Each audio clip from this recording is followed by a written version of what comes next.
Welcome to the Get Ready and Take Action training. We're really fortunate to work at a college where our community loves to visit and our faculty, staff, and students enjoy working and learning together. I really appreciate you taking the time to learn this valuable information that will help you take appropriate action and stay safe in an emergency.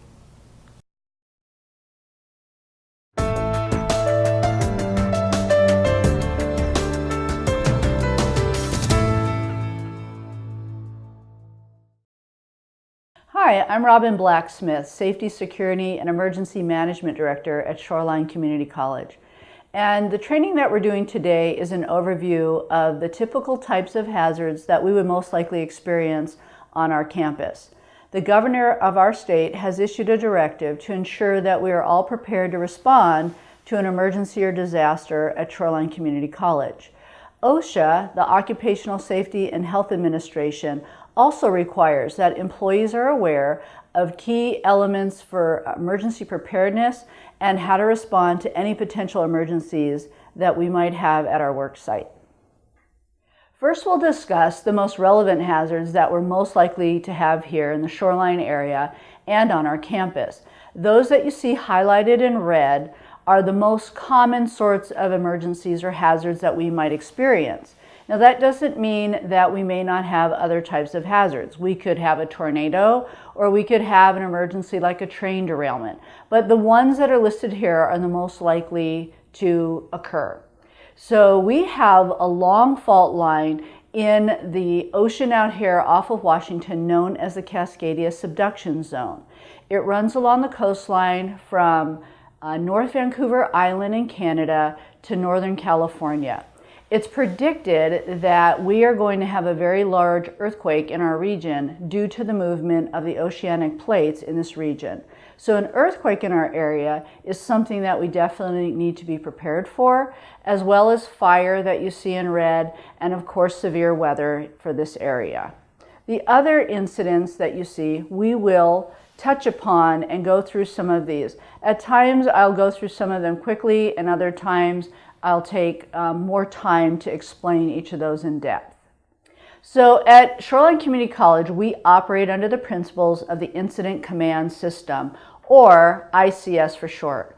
All colleges and emergency responders across the country have adapted the same FEMA trainings and programs to this, and we all go under the Incident Command System. After 9/11, in New York City, the federal government established the National Incident Management System, or NIMS for short. So many different agencies descended upon Ground Zero to help, and they all had different jargon and communication styles, like their own way of talking like you do in your field. But it was very confusing and communication broke down. So the Incident Command System basically structures and organizes everyone to speak the same language. And it's now being used across the entire U.S., including all of the colleges. It's important that you know about ICS because the first person on the scene of an emergency is the incident commander. So I'm sure you're surprised to know that you might be the incident commander. If a coworker would have a seizure and falls down, you are actually the IC on that scene until someone else comes along that's more qualified to address the emergency. The IC position and responsibility does not go by your normal title or rank of your normal daily job, but it goes by who's most qualified to address the emergency incident at the time. At SCC, we've been actively working to establish a team of leaders that plan and train for these emergencies, as well as we've established an emergency operations center in the 1000 building. So in the event of a significant disaster or emergency, we would have a pre-planned place that we will meet. In many cases, the IC will be the person near the top of the organization. So take, for example, if we had a severe storm incident. If the college had to close due to a storm, it would likely be the president or her designee to make that final determination. We also have a policy team, and the policy team helps advise the incident commander before and during a major incident. Our policy team is largely made up of the executive leadership team, and a few other key advisors.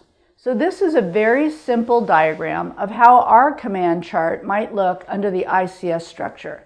In a major disaster or emergency, each of these boxes actually breaks out further and further as emergency responders come to the scene. So the system is very flexible. It can be contracted or expanded to an emergency as required. If you think of, in this area, the Oso incident, we had a major landslide. And as more and more responders from around the state and the country responded to Oso, this chart grew very, very large. So on a daily basis, we handle emergencies that are very small, and we don't need to expand the chart, but it gives you an idea of how the command structure looks.